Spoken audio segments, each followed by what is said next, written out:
please like, subscribe, be my friend on social media, and watch me do an awkward dance for some unknown god-awful reason. Hello readers, I'm Amy. Welcome back to my channel. I am doing my anti-haul video for the month of June, which I think I finally came up with a name for my anti-haul videos, like a recurring name. I think I'm gonna call it Book It or Book It. So, you know, book it like schedule it, make it happen, or book it like run far, far away. And I think that that is an especially good name considering the books that I am going to talk about today. I don't have a ton of books to talk about, but those that I do, I have some opinions.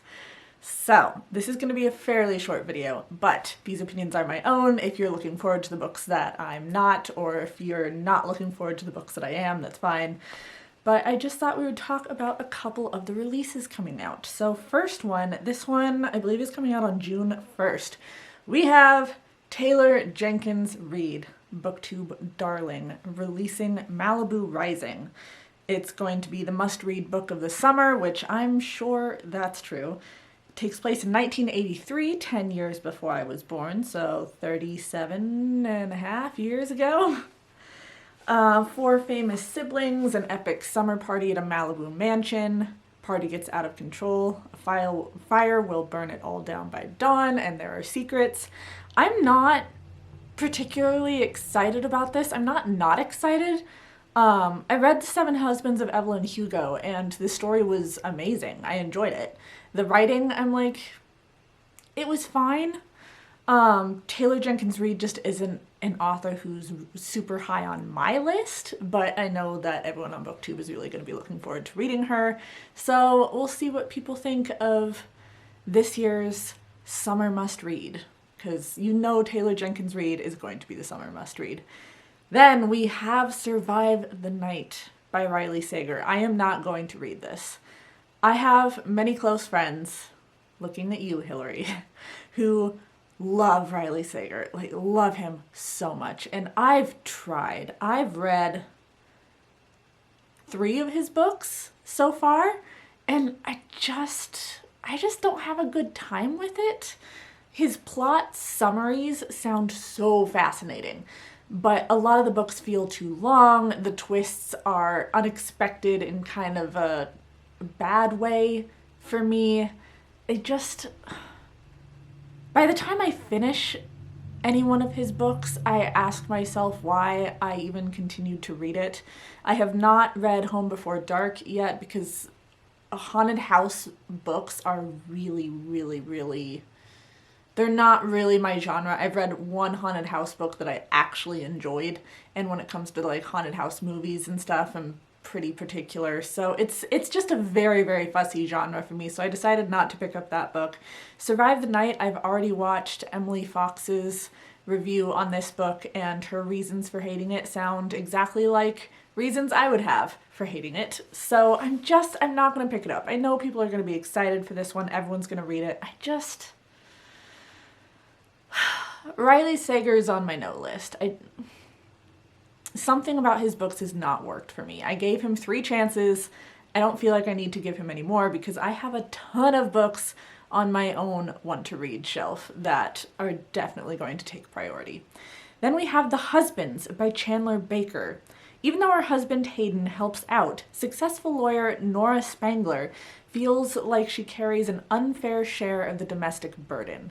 Also, I don't have release dates for all of these, so I apologize. When they consider moving into an exclusive suburban neighborhood, Nora finds a group of high-powered women with extremely supportive husbands. While helping with a resident's wrongful death case, she learns how far these women are willing to go to get some help at home.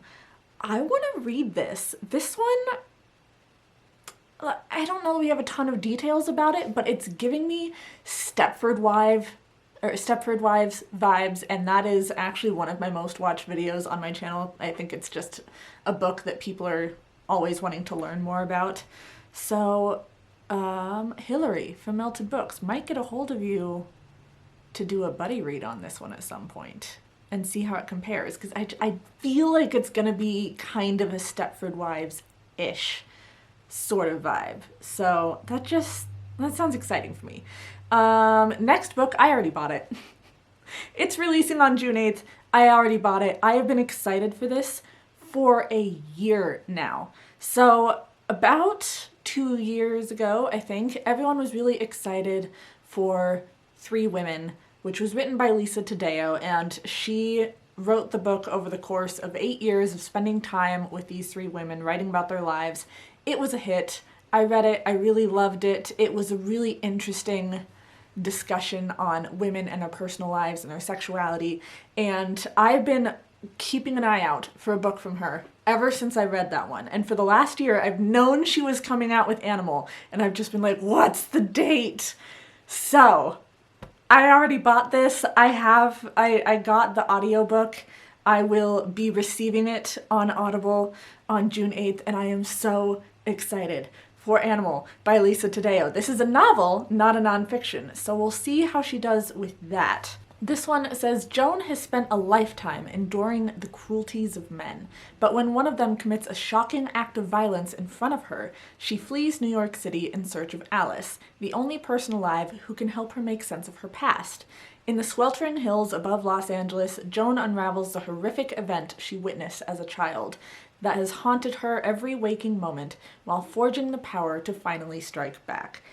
I am so excited, and I have nothing else to say outside of the fact that I am so excited, and I can't wait to read it. And like the second June 8th hits, I am hitting that Audible and checking it out.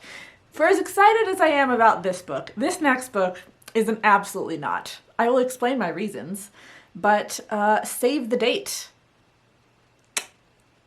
Christian Grey, Anastasia Steele, by E.L. James. I guess it's Freed by E.L. James. I'm not reading this. I am going to actively discourage people from reading this. I'm not reading this. Lots of people have opinions on this book. My opinion, I'm a fairly fast reader. It took me 2 weeks to get through the first 50 pages of book 1. Besides the fact that I've done work in human sexuality and know that this is an awful representation of BDSM and a great representation of an abusive relationship, I'm appreciative that it got BDSM and kinky stuff out there because I think everyone needs a little adventure in their sex lives every now and then. But this is not good representation. And the writing, sex aside, the writing when I tried to read the books was so bad. Like, so bad. Most second graders have a better understanding of sentence construction than E.L. James. I will not take that back. She's not going to watch this video anyways. The woman cannot write. I have opinions, and E.L. James is a strong one. Abusive relationships, bad representation, and she cannot write a decent sentence to save her life. If you like this series, good for you. If you want to read it, great, I'm happy for you. You have another book coming out that you can be excited for, awesome. I am going to stand on my soapbox and talk about how much I hate it. But if you're going to read it, cool. If you enjoy it, awesome. I'm not going to. That is my opinion. Moving on.